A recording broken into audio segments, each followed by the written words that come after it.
somewhere.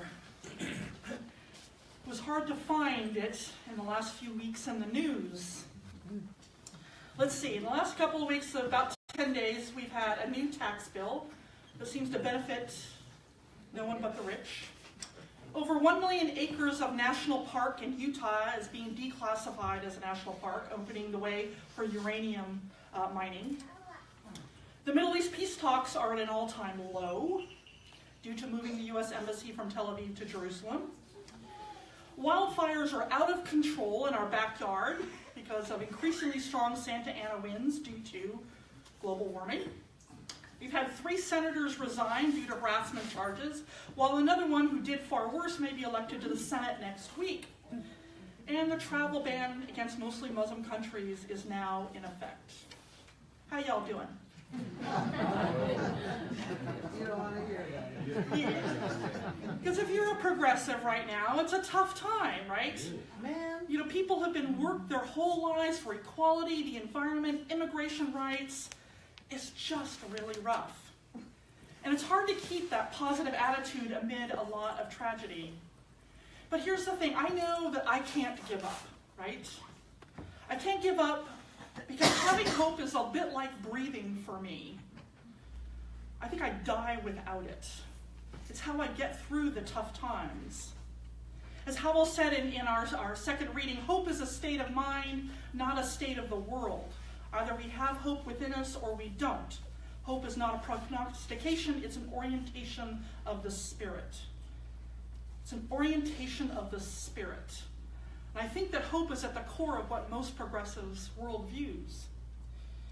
And hope is a bit like love to me in terms of my theology. It's core to it. It's the firm belief that the world, despite our setbacks, is moving forward. It's being more inclusive, more open, more compassionate. It's the belief that that arc of the universe, right, it is bending toward justice. And giving into despair, giving up hope would be, for me, like giving up God, giving up love, giving up on all the people who need my voice. I just can't do it. My vision is of a world of inclusivity, generosity, and mutual understanding. The world needs that. One of my favorite quotes is from Nelson Mandela. He says, "I'm fundamentally an optimist. Whether that comes from nature or nurture, I cannot say. Part of being optimistic is keeping one's head pointed toward the sun, one's feet moving forward. There were many dark moments when my faith in humanity was sorely tested, but I would not and could not give myself up to despair. That way lies defeat and death." But I also know that not all people think like me. Some people think of hope as sort of just, it's just wishful thinking, right?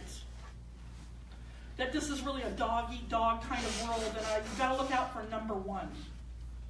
You know, it always did sort of strike me as a little odd that hope was put in a box with a bunch of other evils, right? In the story of Pandora's box, right? Because I remember as a kid asking myself, well, does that mean that hope then is evil? Wait a minute. Now, I don't think so, but I think it can cause some problems when we hold on to hope too tightly, and I'll talk about that in a minute. But let's talk a little bit first about what exactly is hope.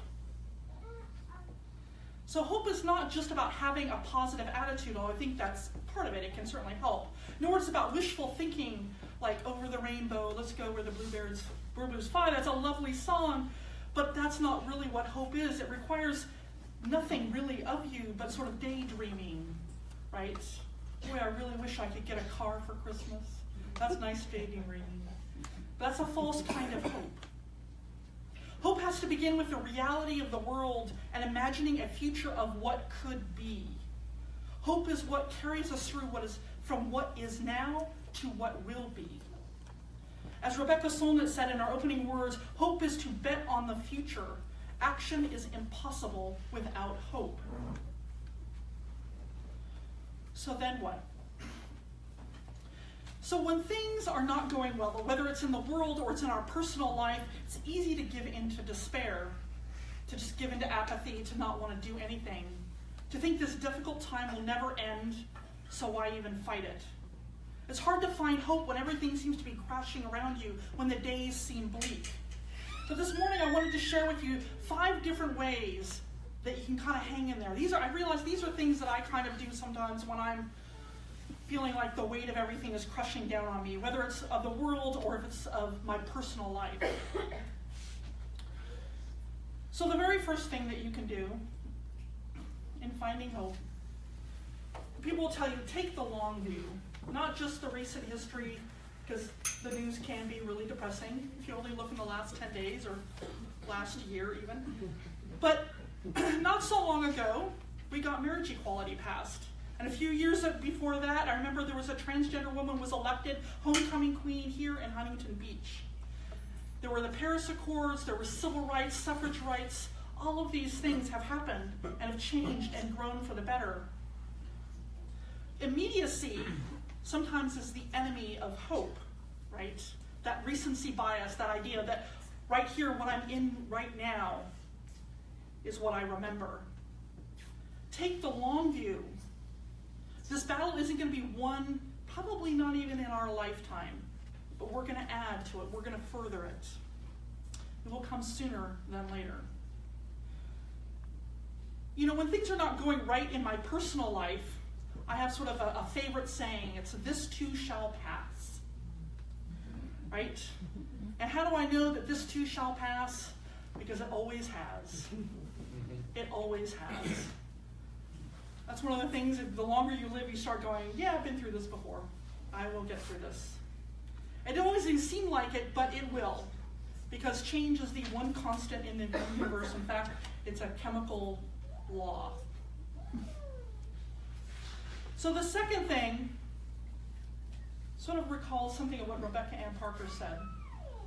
You need to see reality, but see all of the reality.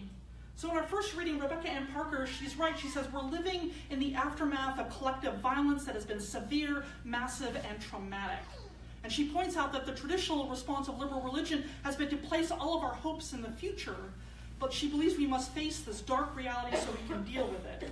And I get that. I think that's true. We do need to face this reality that we live in. But I don't think hope is about pie in the sky thinking about the future. I see if we're going to see reality, then we need to see all of reality, not just the darkness. We need to see that with that long view, right, just how far we've come. We need to note that more people have gotten involved in progressive issues this last year than any time before. We need to remember that not all of these laws or acres being sold, all of this still has to go through the courts. There are checks and balances. All is not lost. I was reading the New York Times even this morning, and they were listing out about all the stuff that happened in the previous week. And at the very end, they said, well, here's a nice story for you, because it's not all bad news.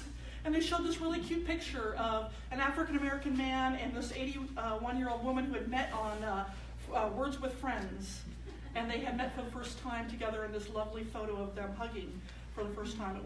It is lovely, but it's like even the New York Times had to sort of look for good on the internet. Sometimes that's what you need to do, but you need to see the whole reality. Things are changing, people are changing, and that's a good thing. So that's all. If you look at the word scale, but if you look at your own personal life, right? We need to also look at the reality, the whole reality of our lives. And I believe that gratitude really helps with a lot of that, being grateful for what we have.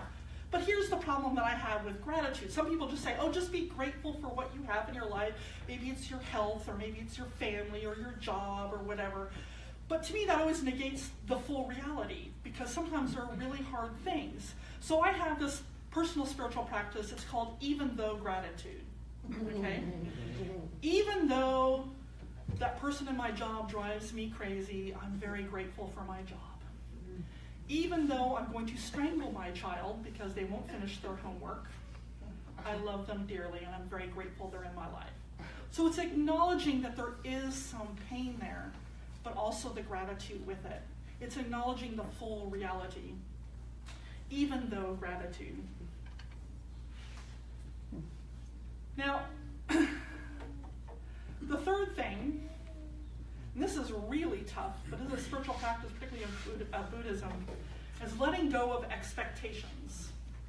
And this is a tough balance to get. So the toughest part, I think, about hope, and this is where we get into a little bit of trouble with hope, is that we could get attached with that vision of what could be, and we so desperately want that, and we get very frustrated when it hasn't happened already.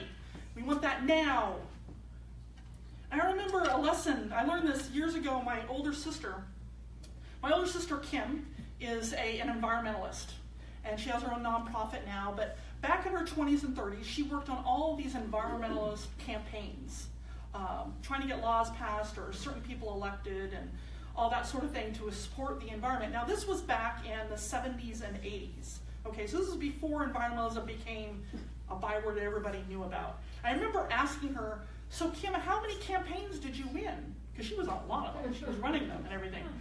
And she said, oh, I didn't win a single one. I was like, what? She said, oh, no, but we got awareness out, right? And it wasn't until years later that they started to win campaigns. She said, we didn't win much, but we gained awareness. And sometimes that's all that you can hope for, is awareness. Because one mind changed is one more vote. And all that hard work has paid off. There's been environmental regulations now that eventually did win. Letting go of expectations, that's really hard. And even in our personal lives, I mean, if you look at things globally, just realize that your work is working towards something, even if it isn't the win. But in our personal lives, it can be really difficult when it becomes someone that we love, right? You know, sometimes people come to me with problems, with issues, like someone that they love is a drug addict or an alcoholic or some other self-destructive behavior. And of course they love that person. Of course they hope for something better, because if it's your child, if it's your spouse, you hope. You hold on to that. You hold on to it like a lifeline. And we desperately want a magic wand that will suddenly make it all better, right? That they will somehow change it. There's something that I can do to make them change. There's something that they'll stop making your life miserable with worry and pain. And so we hope. But sometimes when we hold on to hope so tightly, it can be a burden. And then when we hold on to it, it becomes an expectation. Well, if I did this, if I gave them money, if I put them in a rehab place, that somehow that's going to magically do it. That's the expectation. But the difference between hope and expectation is one of control. Hope trusts that life will change. Expectation tries to predict an outcome, to bend the outcome to our will. The Beatles say, let it be. And sometimes that's the best way to be with hope. Let it be. It isn't giving up on possible different futures, but it's giving up on the false belief that there is a magic wand to make the outcome of what you want to be. Ultimately, the responsibility to change is on the other person. So have hope in their abilities to change, not hope or expect in your ability to change them. I want to say that again. Have hope in their abilities to change, not hope or expect in your ability to change them.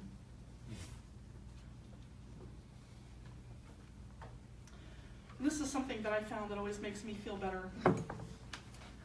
Just do something. Anything.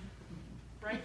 When hope gets me down, I find that if I just do something to help, I feel just a little bit better. Right? Because usually I find that others feel the same way, whether it's writing a letter to a congressman or donating $20 to stand up for kids or reaching out in compassion to someone who needs it. These little acts keep hope alive, not just for you, but for others who need it, usually more than you do. And I find in my personal life that the things that I do when I'm heading toward despair about personal things, I find that I need to shake things up. I get so in my head and, wrestling down and what horribilizing, right? Jennifer Abt told me that word. I love that word. Horribilizing. You start spiraling down. And I find, go take a walk. Get out of the house. Take a trip to see an old friend. Call an old friend. Go to an uplifting movie. Do something that gets me out of that spiral of doom and gloom. And know that it's not about escaping, or maybe it's escaping for a little bit, but it's about escape despair so that it doesn't sink its teeth into you. And the last thing I want to mention that I found incredibly helpful is community. And there's lots of different communities out there, support groups for personal things, for example. But for these issues, I invite you to come to church. You know, this one, I have to admit, when I discovered this early on, it kind of shocked me because I'm an introvert, not usually a joiner. But in times of crisis, I couldn't believe it. I wanted to go to church. This really hit me. This was prior to me being a Unitarian Universalist. Back then I was exploring all different faiths, including Judaism, and it was in September, Memorial Day weekend, 2001. And I had a business meeting in Chicago, and I thought, great, I'm going to spend the weekend with my little sister, Tana, and her boyfriend was Jewish at the time. And so we went to synagogue that weekend. And I had a great talk with the rabbi and just really enjoyed it. It was wonderful. So that Tuesday morning, I go into work. And that was September 11th, 2001. I remember walking into the office, and they had the TV on, and they were like, yeah, some plane hit the two towers. I don't understand. I remember thinking, boy, that's a bad pilot. And I didn't realize what was going on. I couldn't imagine. I couldn't even conceive that this was an act of terror. And I remember going home about midday because they were evacuating all the buildings anywhere near. It was in downtown Chicago, anywhere, any type of government building. So we evacuated. And sitting in my hotel room, and I desperately needed to be with people. And I remember I went to synagogue that night because I just needed to be in a place of hope, in a place of healing.